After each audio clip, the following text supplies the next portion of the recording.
Hey guys, it's been a minute. Welcome back. If you're new here, I appreciate you stopping by. My name's Coach Dave, and today's video is going to be all about depression. So, for those of us who have been through a relationship with a narcissist or an avoidant or both, or just a toxic ass person in general, we're heading in right now to autumn, to fall, whichever you prefer to call it. Colder months are ahead of us, and this is usually pretty typical when people's depression sets in pretty heavily the most. One of the reasons that is because it's colder outside. So you're going to be spending a lot more time inside. And because you're going to be spending a lot more time inside, you're going to be sitting with your thoughts more. You're going to be watching movies, you're going to be watching shows that are going to be romantic, or they might be depressing or sad, any of those things like that. And you're going to subconsciously, unintentionally correlate that with what you went through in your relationship, and you're going to compare. Now, people do this typically all the time anyway, but it's going to hit you more heavily having been through this, because it's going to make you yearn for that type of love if it's some type of rom-com or something like that, or it's going to make you have some type of reflection on an abuser if it's one of those types of movies. And this can go with anything. It's not just movies and TV. But because you are kind of self-secluding, because you're inside more, you're not typically out, right? Because it's colder, you're not doing certain activities, anything that you would do outdoors or typically do that you need better weather for, you're going to be inside more. You're going to be a hermit. You're going to be, secluding yourself. You're going to be basically forcing yourself into self-isolation. And it's not good if you do it the wrong way.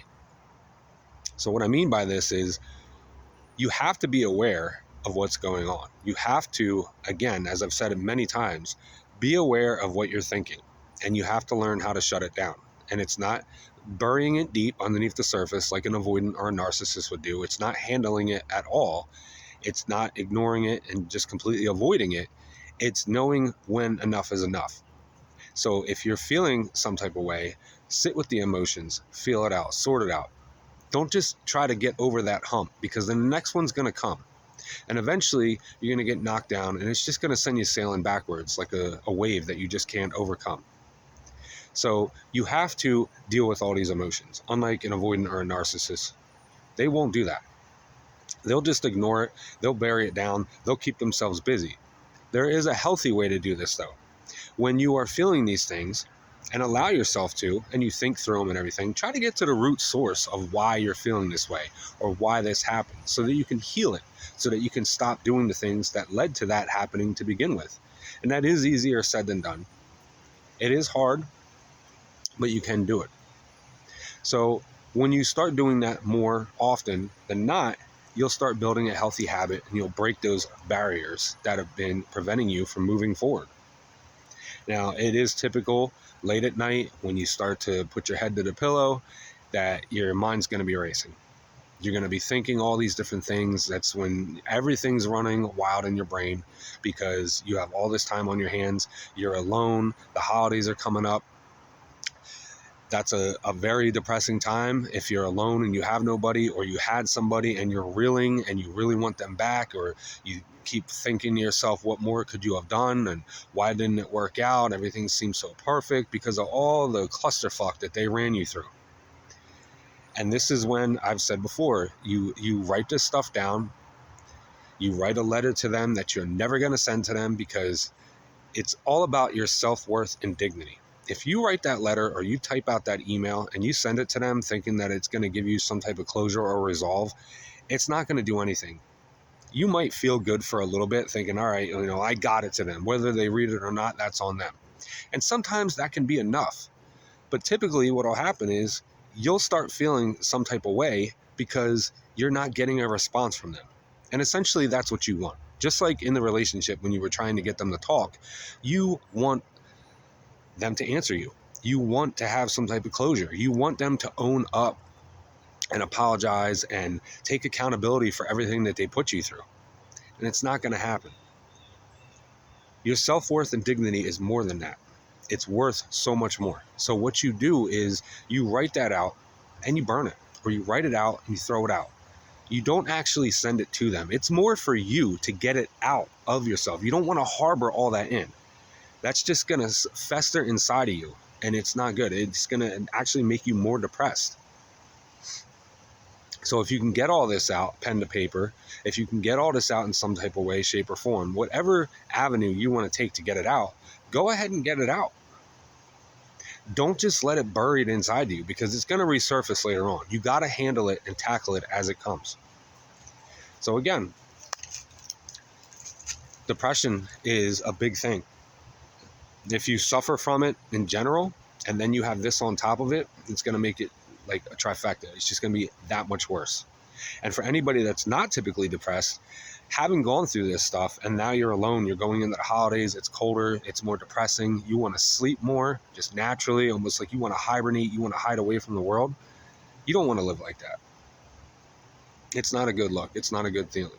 So if you're in this situation, you have to force yourself at times to get up and go out and do things that you didn't do before. Find new hobbies, find new stuff to do, find things to take your mind off of it.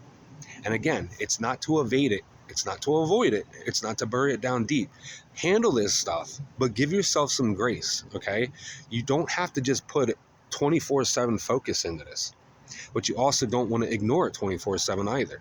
You have to take it a little bit at a time, keep working at it, go and do something. Keep yourself busy, but not to the point where you're just avoiding handling and dealing with this, because then you're essentially being the very person that you don't want to be, and that's your ex who put you through this. This is an avoidant. That's what they do. This is a narcissist. That's what they do. Somebody who doesn't want to take any accountability for anything that they've done. And it sucks that what they've done to you. It sucks that they've put you through this. And they're not there to help you. They're not there to correct the wrongs that they've done to you. And you have to do it all on your own, just like as if you were still in the relationship with them. And that is a hard pill to swallow. Now, it's often in these times when you're feeling very weak, okay? They might reach out to you in one way, shape, or form or another, right? And you're so depressed, you're just waiting for that dopamine hit. You're waiting for that connection again. Even if you're healing and you feel like you're doing fine, they reach out, all that goes out the window. And you just break, you collapse, and you let them back in. You reach out to them, you answer them, you reply, or you yourself seek them out and hit them up. And then you're right back to square one. Providing they did do the work, very rare, that's great if it works out. Or is it just going to be the same thing again, and it's just going to happen quicker? You're going to go through the same turmoil.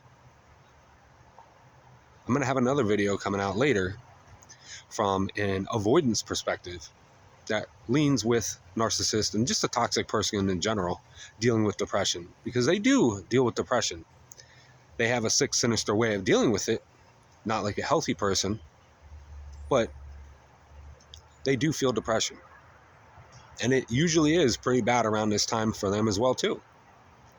But back on topic here, for you, you can't let them back in. This is the time when you're going to be very vulnerable.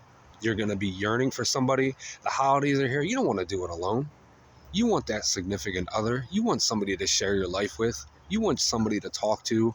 You want somebody to go through the holidays with. Thanksgiving's coming up.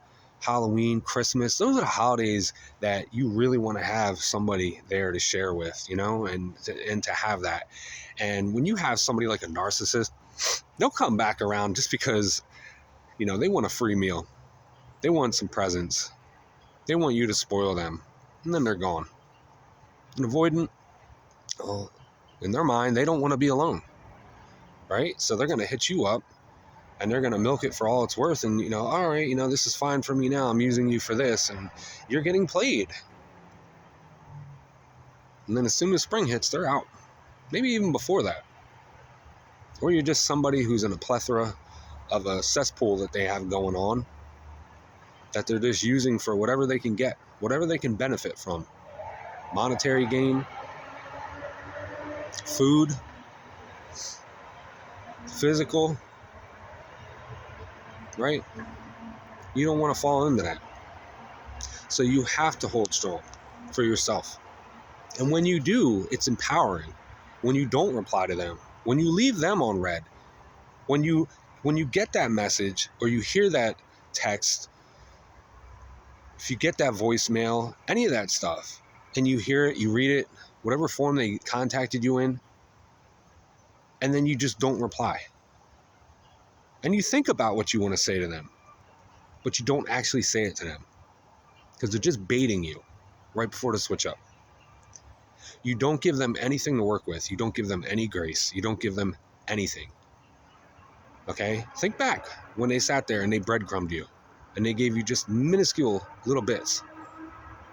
Did that satiate you? No. That left you wanting more. And it just made you keep chasing them, keep following them down that rabbit hole that you should have never went down. So by you sitting there and taking the bait again, it's the same thing. And you don't try to breadcrumb them back. You don't try to sit there and use reverse psychology on them. Because more often than not, that doesn't work. And you don't want to be that type of person. So you have to handle this stuff in the correct, proper way. Now, I'm going to say something here. It's okay to falter. Everybody messes up. Everybody makes mistakes. Do not take that as oh, I can contact them, or it's okay if I reach out. It's okay if, I messed up and I reached out, or I answered them, or I wanted to meet up. That's not an excuse. Don't take that as an attack, because that's not what it is. But don't look at that as an excuse to falter. Don't look at that as an excuse to make a mistake by going back to them or allowing them in any way, shape, or form. Because as soon as you hear that side of you that is yearning for that person, for that connection, to be back with them, to make it work, to make it happen, is going to look at that as, oh, one more time won't hurt. Maybe this is the time that it'll work. Maybe finally they've done work. I'll let them back in. It'll be fine this time. It's not going to be fine this time. Don't do that to yourself.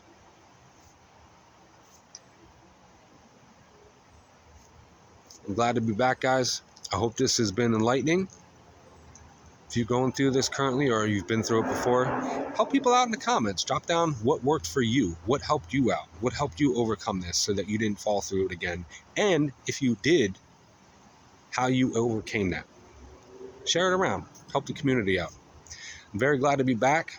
I missed you guys. I missed being here. Had some things going on, just life in general. Had to take care of. My little hiatus is over, so I will be back in business, doing videos, and of course, my one-on-one coaching. So if anybody needs any help, hit up my main page. I'm only going to be offering it via phone and video chat now. If you need any one-on-one coaching, hit me up. Thank you guys so much for the love, support, likes, subscriptions, shares, comments, everything. I appreciate you guys more than you will ever know. I'll catch you in the next one. Stay blessed. Take care, guys.